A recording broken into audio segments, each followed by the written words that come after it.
Hai semuanya, gimana kabar kalian? Semoga selalu dalam keadaan baik. Jadi welcome back again di The Kristen Channel dan ini adalah segmen analisa pagi, segmen di mana kita akan mengulas kembali untuk update news dan juga pergerakan dari market, khususnya market dari Bitcoin. Teman-teman, hari ini kita berada di tanggal 14 Juni 2026. Situasi pada pergerakan Bitcoin lumayan flat ya marketnya. Bitcoin so far masih bertahan di sekitaran level 64.500. Dan kalau kita lihat secara movement memang volume perdagangannya relatif kecil, ya. Pergerakan Bitcoin juga kalau dilihat dari jangka pendek itu kebanyakan flat ya, meskipun relief rally. Ya, tapi so far menurutku, Bitcoin masih aman di areanya saat ini. By the way, Bitcoin berhasil masuk ke teritori dari resistance di sekitaran 64.400.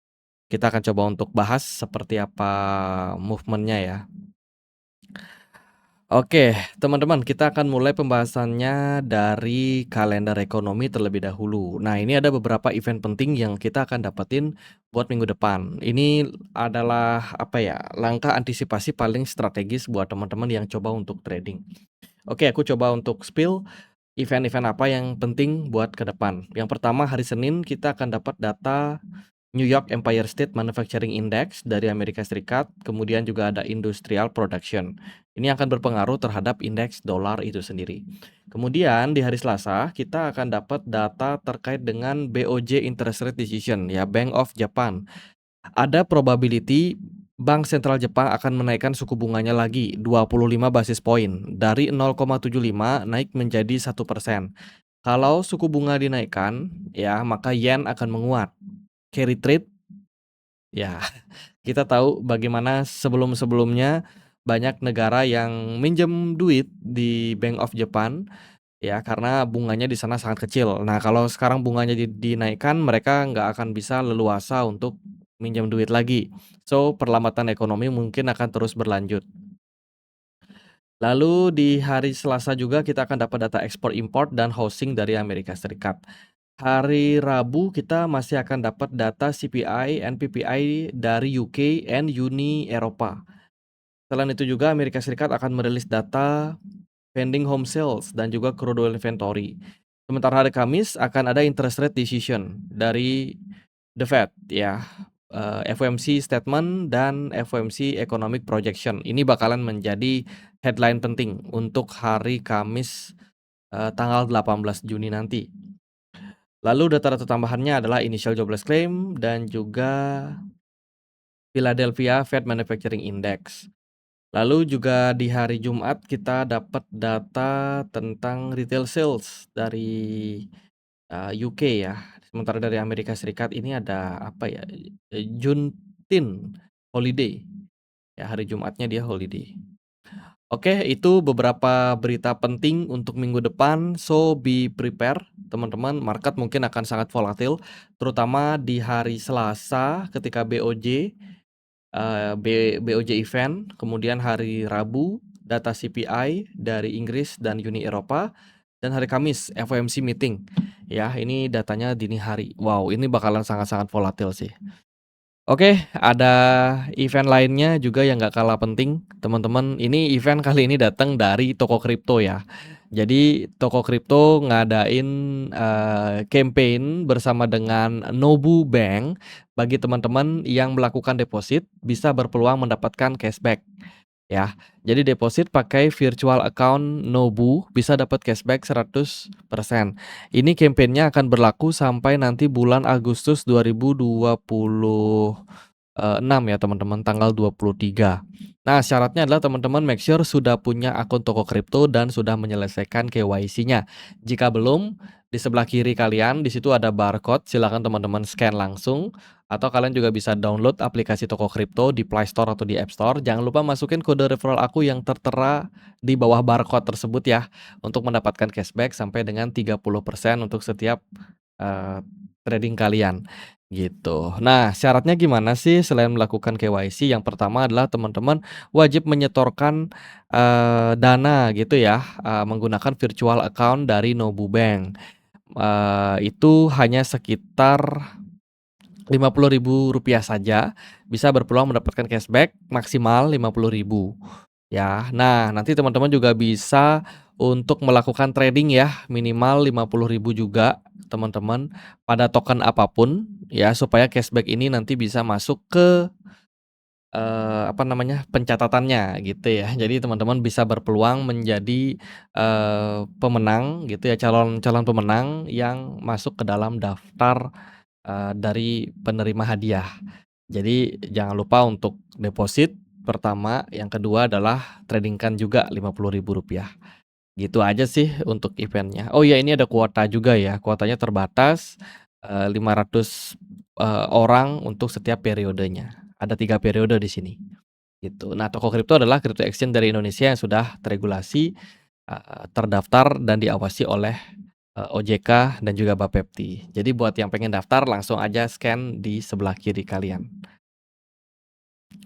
Oke, next kita lanjut ya, bahas berita-berita yang sangat banyak ini.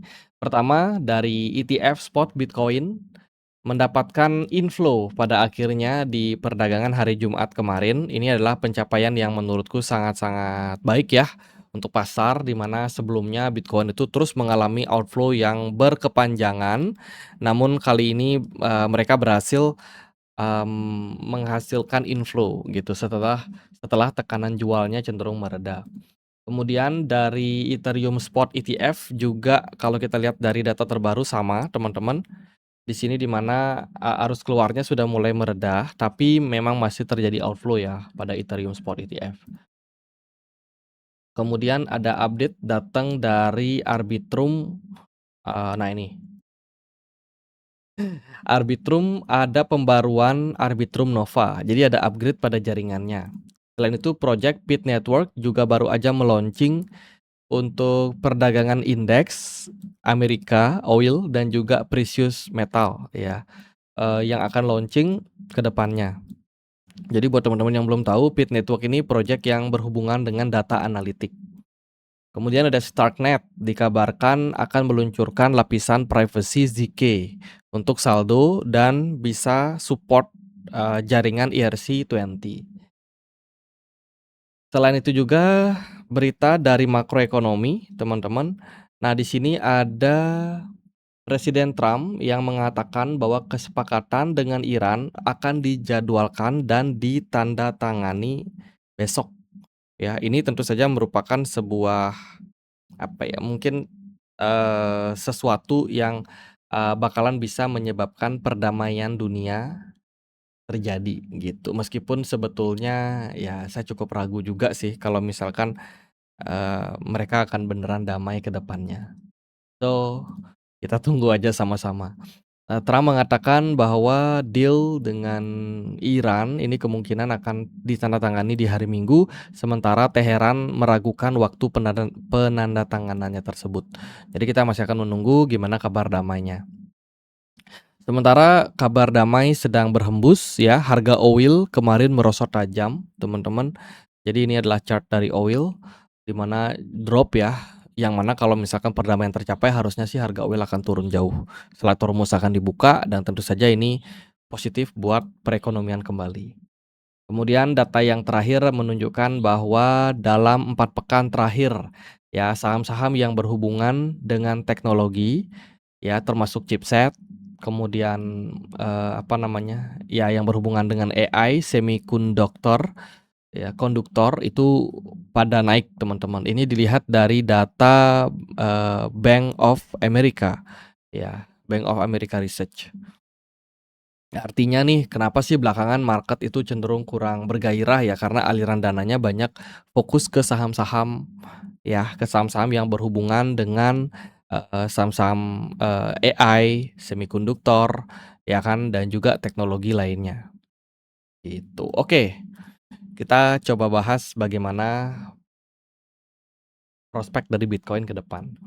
Nah, teman-teman, besok kita akan dapat weekly close ya. Sementara ini, jika kita melihat Bitcoin, probably mulai create satu candle hijau, which is ini bagus ya. Moga-moga bisa dipertahankan dan mungkin dalam beberapa waktu pendek kita bisa close dengan posisi yang lebih strong gitu. Nah, kalau misalkan Bitcoin bisa close bagus di minggu kali ini, ekspektasinya minggu depan kita akan lebih positif lagi ya untuk momentum kenaikan yang lebih tinggi. Kemudian dilihat dari data di time frame daily, Bitcoin juga so far masih bergerak relief rally ya, meskipun momentum kenaikannya itu, cenderung agak kurang strong. Kenapa? Karena volume perdagangannya cenderung turun, tapi ini wajar karena di weekend memang biasanya volume perdagangannya turun. Nah, di time frame 4 jam ini yang penting guys.